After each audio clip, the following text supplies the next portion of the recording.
سلام عرض میکنم خدمت همه هموطنان عزیز. امیدوارم که هر جای این گیتی پهناور هستید خوش و خرم باشید.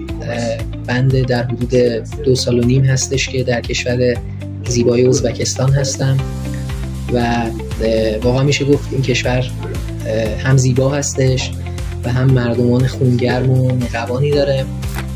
اخیراً من اینجا با یک پلتفرمی آشنا شدم که در حوزه بیزینس B2B کار میکنن و خیلی ایده نوآورانه‌ای دارن در زمینه گسترش تجارت. به خصوص حالا نیتشون به این صورت هستش که محصولات ایرانی رو بتونن وارد بازار ازبکستان و بازارهای هدف دیگه بکنن. امیدوارم که بتونید از خدماتشون استفاده بکنید. من خودم خیلی راغب هستم که این کار رو انجام بدم و اخیراً تونستم حالا باشون یه سری صحبت‌ها انجام بدم. امیدوارم که بتونیم به اون نقطه مطلوب برسیم در مورد گسترش این کسب و کار و بتونه این کسب و کار اونجور که میخوایم جلو بره. حتما به وبسایت اینترنتیشون سر بزنید.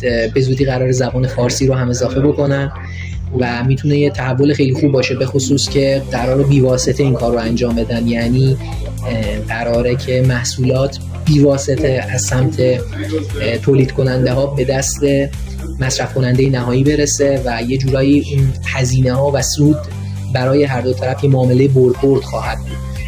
امیدوارم که بتونید، باز تأکید میکنم روی این موضوع که امیدوارم بتونید باشون ارتباط مناسب و کافی رو برقرار بکنید و این ارتباطه بتونه رو به جلو باشه، چون به نظرم دنیایی هستش که مثل یک دهکده جهانیه و میتونیم این ارتباطات مستمر و پیوسته رو داشته باشیم در جهت اینکه به یک سود دو طرفه برسیم.